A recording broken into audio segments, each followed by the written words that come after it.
Bandeko babolingo na tondi bino botondi na mokolo mwa lelo ndenge bopesi nga lisusu ngonga na ya na bandako na bino lelo na ye lisusu epai na bino mpona paseka message compte tenu ya mituna oyo bopesaki ngai botindaki ba message na ba réseaux sociaux ndenge momesano ezali donc ba réseau oyo tosalaka mingi mpona ba communication mpona message passé bolobaki ndenge nini navandi nie compte tenu ya makambo ya makambo ezoleka na mboka oyo etangami makambo ya commission électorale nationale indépendante CENI na actualité de l'heure ndenge nini napesi ba commentaire te puis ndenge napesi suite te à propos ya ba proposition ya Aubin Minaku oyo azali bongo je crois soki sénateur ou député je ne sais plus soki aza soki nani na mboka na biso donc ye moto ayaki na ba proposition na niveau ya parlement mpona bameka koréduire ba prérogative ya ba magistrat na biso ya ba juge ya bato batravaillera na parquet ainsi de suite ya ba officier judiciaire ainsi de suite donc yango moni ki lelo nazwaki ngonga en tout cas lokola momesano ezali na répondre na mituna na bino mais avant na répondre na mituna na bino nakotangela bino nanu journal oyo nazwaki na mokolo mwa lelo oyo etangami bongo métro na kati ya métro bazolobela mpe makambo yango ya CENI ozo comprendre mais avant napesa point de vue na ngai mpe nalobelela masolo ya mboka ndenge momesano ezali nakotangela bino kaka makambo nini elobi na journal yango journal elobi bongo nouvelle tension politique en République démocratique du Congo donc en RDC.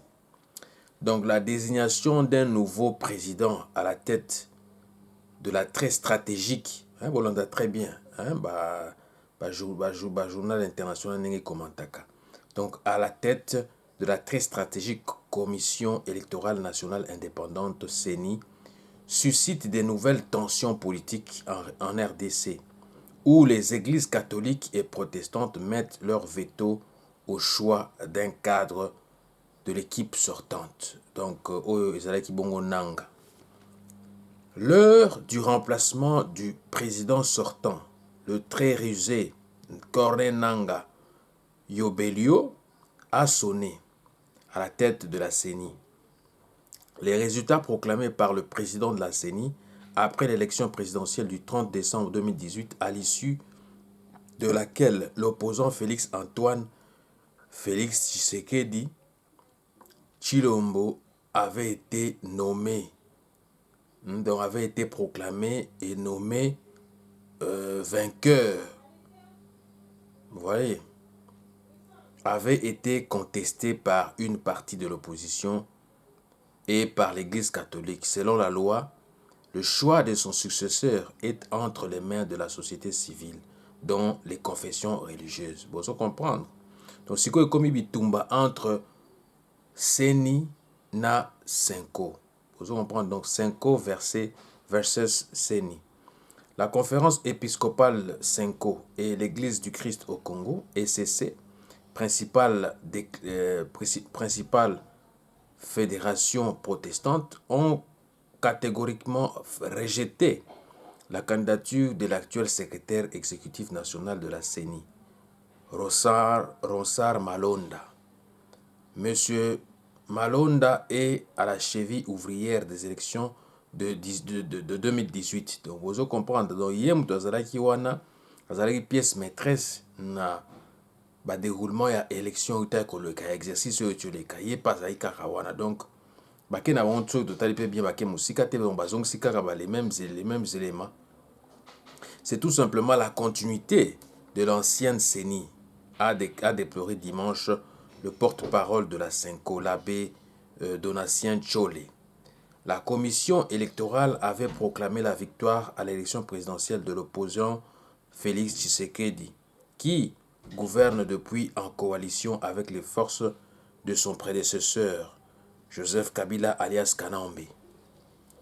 L'autre opposant, dans le journal des Koloba, revendiquant avoir déployé 40 000 observateurs le jour du vote, la conférence épiscopale avait laissé entendre que c'était l'autre opposant, donc Martin Fayulu Madidi, qui avait obtenu le plus de voix. M. Fayulu lui-même avait revendiqué 64% des voix. La prochaine élection présidentielle est prévue en 2023. Le mandat de l'actuelle équipe de la CENI a expiré depuis juin 2019. Donc depuis l'année passée. Donc pendant tout ce temps, rien ne s'est passé. On n'est même pas passé au vote et on veut faire ça maintenant à la précipitation.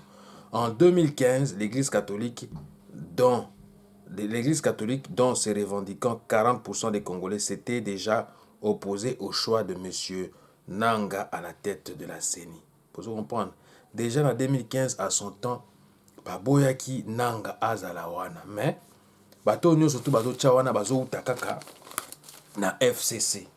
Bozo comprendre, bazo utaka na FCC na famille politique moko. Donc yango tozo mituna famille politique oyo, topé coalition oyo, zolingo zo bato en otage ou qu'est-ce qu'ils veulent en fait. Bozo comprendre.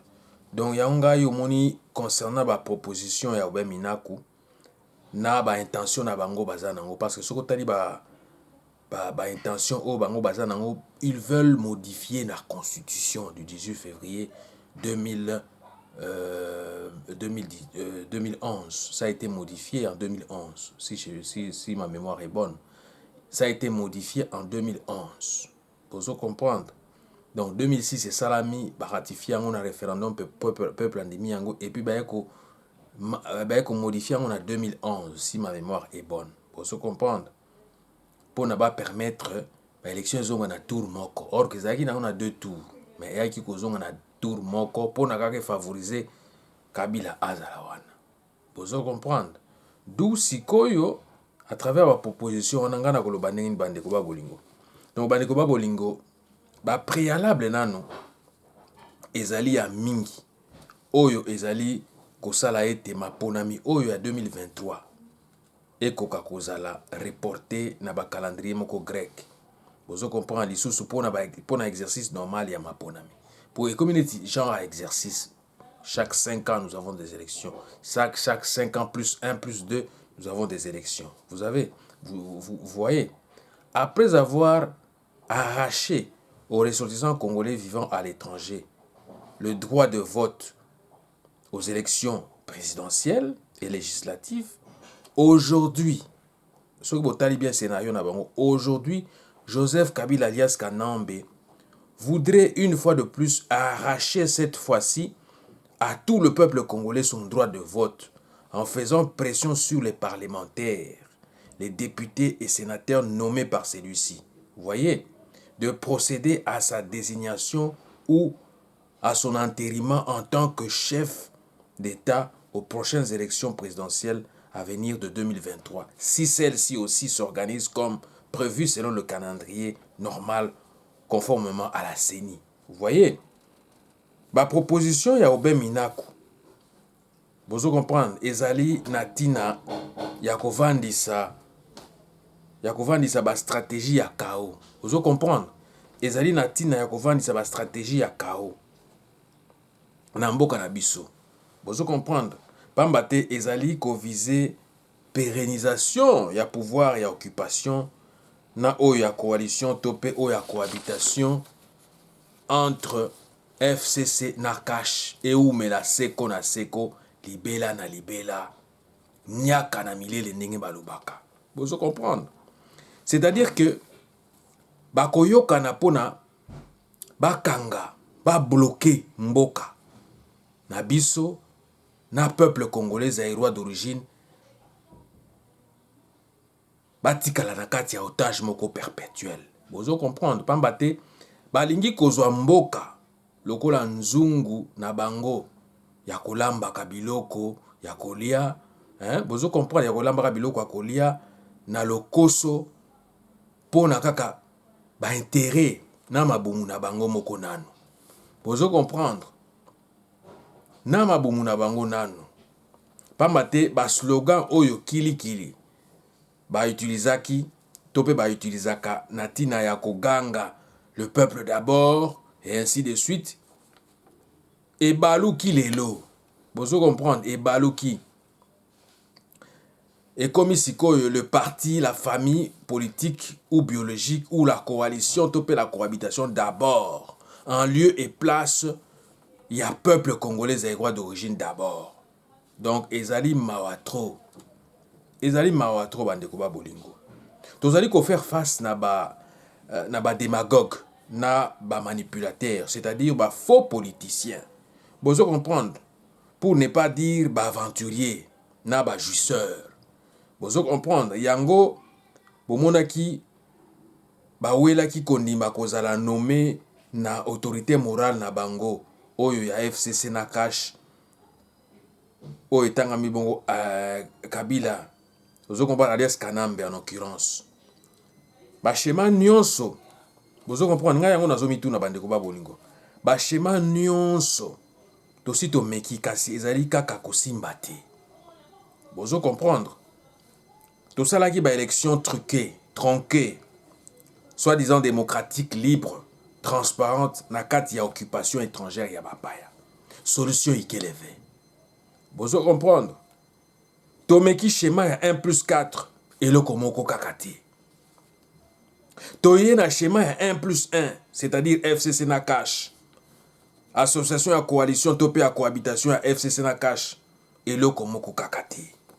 Sikoyo esengeli to meka ba schéma misusu oyo pe ekoki komema biso na libiki. Bozo comprendre. Tokoki komeka pe schéma ya soulèvement populaire. Pourquoi pas? Bozo comprendre. Oh na poto na anglais balobi popular uprising. Bozo comprendre. Pona to longwa na position ya occupation étrangère ya bapaya. Selon politique na bango oyo ya FCC na cash, balingi komema biso na ba politique ya distraction. Bozo comprendre? Ya ba diversion, ya maseki, basala lokola bazali na boyokani te. Kasi bazali nde kotia na place politique na bango ya autocratisme à travers déverrouillage. Bolandanga très bien, à travers déverrouillage complet, il y a article 220 il y a constitution na constitution na biso.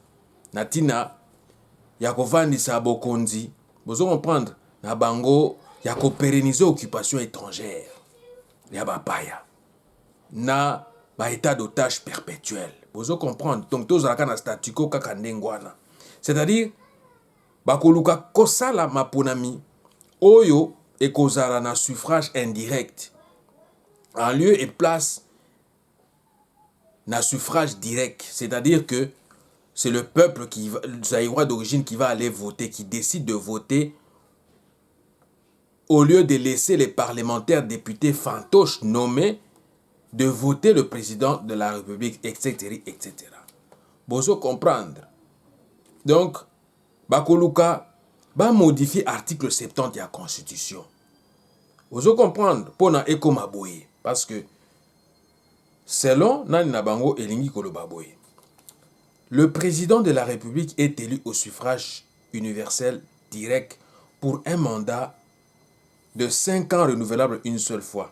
À la fin de son mandat, le président de la République reste en fonction jusqu'à l'installation effective du nouveau président élu. Bozo comprendre. Programme na bango ezali ke ba modifier constitution oyo numéro nani article oyo ya constitution article 70. Bozo comprendre. Et 71 oyo lobi bongo le président de la République est élu à la majorité simple du suffrage exprimé. Mais siko nuance oyo nga nazomi tuna bandeko ba bolinge. Mais quelle majorité simple du suffrage exprimé? Il faut se poser la question. Donc c'est la majorité parlementaire. Vous comprenez par là? Donc, c'est ça ma question et ma préoccupation. Donc, balingi korule biso na farine ya midema oyo ya matadi. Esengeli bozala mayele. D'où ba solution awa ezali mibale. Ba solution awa ezali mibale. Soit Félix Tshisekedi, président nommé par la Kabylie, à dissoudre le Parlement na Sénat oyo ya ba miyibi, ou soit à convoquer, vous comprendre, ou soit à convoquer par élection, vous comprendre, à convoquer par élection présidentielle anticipée, vu les circonstances qui les favorisent avec la crise sanitaire mondiale liée au coronavirus, car enrôlement, topé recensement, et kosimba les sous-soutés. Donc, n'est pas etozong epai. Enrôlement et kosimba sous-soutés. Soit, solution, monsieur Zali, soit le peuple congolais zaïrois d'origine provoque un vrai soulèvement populaire à grande échelle dans tout le pays, ainsi que dans les diasporas, pour se débarrasser et se désolidariser de tous ces systèmes corrompus et inutiles qui bloquent la bonne marche du pays ainsi que de notre peuple, d'adhérer au seul schéma salvatrice. Vous allez comprendre, qui est donc la libération, qui est la délivrance du joug d'occupation étrangère Yabapaya. Cette fois-ci, très chers amis, très chers internautes, cette fois-ci, nous ne devons plus supporter l'exclusion ou l'apartheid électoral des ressortissants congolais vivant à l'étranger, à tous les niveaux du cercle de décision de notre pays, quoi qu'il arrive. Vous allez comprendre, le décollage, le développement, l'émergence, vous allez comprendre, le développement et l'émergence de notre nation en dépend à tout point de vue. Croyez-moi, Soki Balingi, makambu échangé dans mboka na biso, esengeli na niveau ya parlement populaire à venir, parlement oya lokutate, oya venir ekoya, qu'on commence à voter des lois qui favorisent l'intégration, qui favorisent la cohésion, la réunification, l'union des fils et des filles d'une seule nation, où qu'ils se trouvent, à l'instar d'inclure les Congolais vivant à l'étranger à tous les niveaux des cercles de décision. Vous comprenez, donc plus question de séparatisme, d'apartheid électoral, de séparatisme, d'exclusion. Vous comprenez, que ce soit sur le plan éducationnel, culturel, social, politique, économique, etc., etc. Vous comprendre. Donc, problème toza na una mboka oyo yangoyo bande ko ba bolingo. Problème toza na una mboka oyo yangoyo. Donc, lingomba ya batu oyo bazolinga bazwa batu en otage perpétuel. Bozo comprendre? Bazolinga bazwa batu en otage perpétuel. Or, biso stratégie na bango toyebi yango. Il faut to kasango na mokuse. Bozo comprendre? Nomination oyo ya Rosar soki malonda, biso to reconnaître yango ata mokete pe toyebi yango te. Mboka nini yango il faut to kende ba mapona mina occupation. Il faut to banda par l'idéal là où on doit commencer, c'est-à-dire commencer d'abord à libérer le pays de l'état d'otage perpétuel, de l'occupation. Donc, ce qui te bengani occupation, effectivement, te mettre l'institution au Esengeli, na bato Esengeli en place, nde siko to kosala mapona minenge Esengeli. Siko toza occupé, toza na ba occupant. Siko bolingi to cohabiter na ba occupant, mais non. Coalition bomoni yango bien esimbité et la kisi ba limite nango. Est-ce que cohabitation ko simba? Et ko simba te. D'où il faut bozala maele sikoyo. Donc ba loi ya Obin Mina ko ezali koya na ba proposition kili ya lokuta wana pona et permettre bango ba déverrouiller article 220 de la constitution. O e ko permettre bango donc na ba article o ba ko toucher notamment article 220 wana et permettre bango ndenge Poutine asalaki na Russie kuna. Donc asali référendum, ba modifier constitution et permettre avant na 2046. Donc ezananeti bazana na ba mandat moko à vie. Bozo comprendre, ezananeti ba mandat moko à vie. Donc ndenge Kagame asalaki kuna na Rwanda. Bozo comprendre, d'où bango stratégie na bango FCC na cash c'est quoi? Ba déverrouiller article 220 pour permettre bango parce que bazana kati ya cohabitation, bazana kati ya mariage, ya bango mibale. Pour cohabitation na bango na ndenge ba ko gouverner mboka na kimiyibi na bango wana bazala wana seko na seko. Bozo comprendre. Donc oyo ba ko ponana entre bango na bango na bazo bloquer mboka, soit yé Félix Azawana soki alongwe azong sam partenaire na oyo aseda qui est Kabila alias Kanambe, ou soit ba ko solola baluki mutu na bango kaka ndenge ba tie lisusu na seni wana mutu na bango pour permettre bango ba nomination ba député na bango.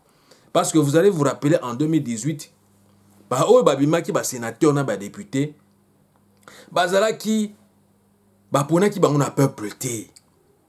Peuple te nem tokendaki ko voter bango mais bazalaki nommé par la Kabylie, nommé par bato FCC. Vous comprendre? Yango boboni baza majoritaire na parlement. Ils se croyaient majoritaire ou minoritaire, je ne sais pas quoi dire. Kende bako bloquer mboka, mais non. Le pouvoir judiciaire est dans le contrôle du peuple. Vous voyez? Et maintenant, nous allons encore une fois contrôler la CENI.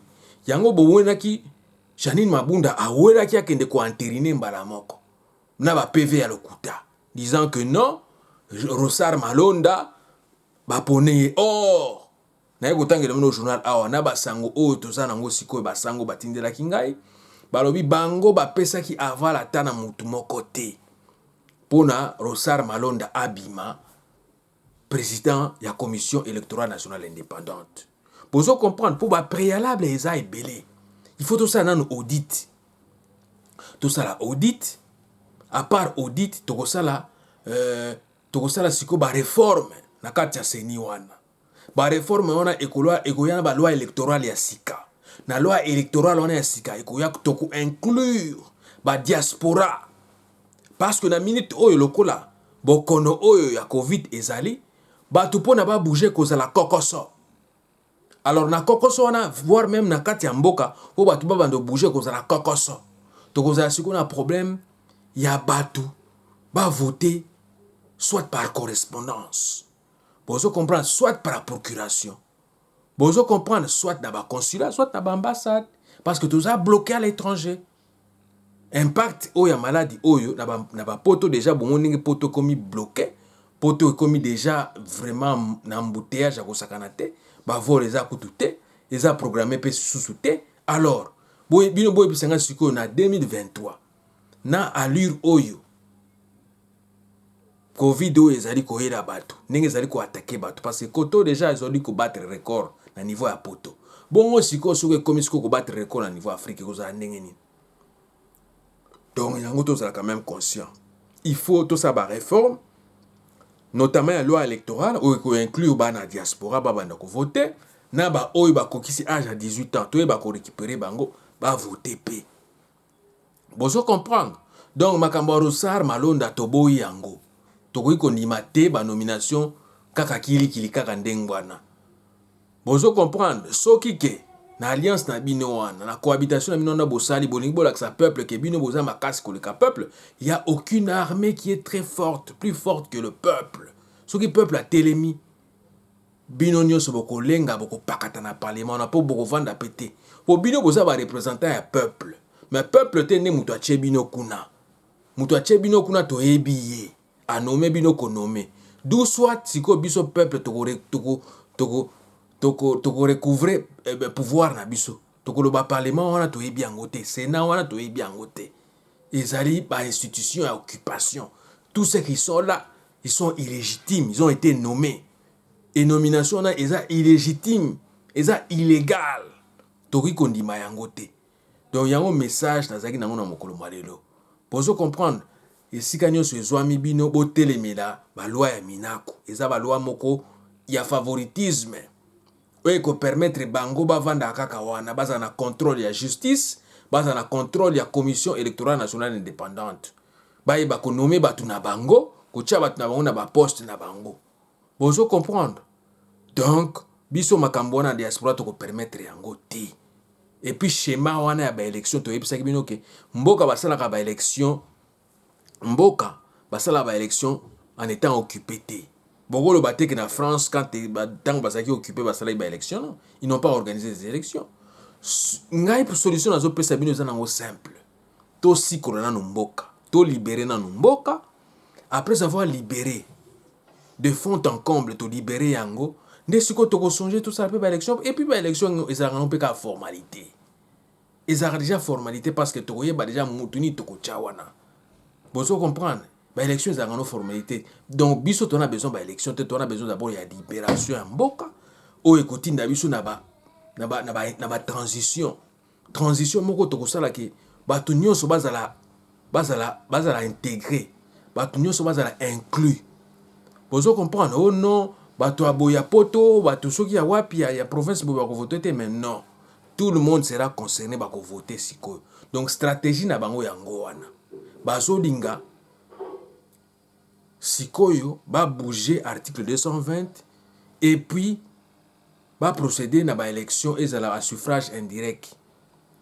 Ozo comprendre, la suffrage indirect oyo ko permettre bango que tout se passe au parlement. Parce que bakozwa raison soit disant que non, Covid peuple moya bima ezate, bakosi yo makambo ebele ndenge ba misana ko inventer. Donc bozala mayele na mikolo mizali koya. Tokotika bino te na ba actualité ndenge zali ko évoluer na ko meka ko brancher bino toujours na tia bino na temps, parce que il faut pas kozala kidiba. Mboka eza ya batu nyonso, mboka eza ya batu moko te. Batu moko te bako kanga ou groupuscule batu moko te bako kanga mboka l'otage eza kaka bango ne baliaka. Peuple aliaka te. Peuple a coupé na kati ya misère. Non. Ba procès kili yotu le cas, tout le monde ba mbongo eleki ba mbongo ebimi par-ci par-là. Toko permettre so biloko na te. Donc message na zaki nango ya ko passer yango wana boza maele na mikolo mizali ko ya to ko mobiliser peuple bo kita na balabala bo revendiquer ba droit na bino bo bengana o sengeli bo bengana surtout occupation wana. Qu'on en découle d'abord avec l'occupation et le reste ça viendra après. Le message que j'avais à passer c'est celui-là. Ingeta, ingeta, ingeta.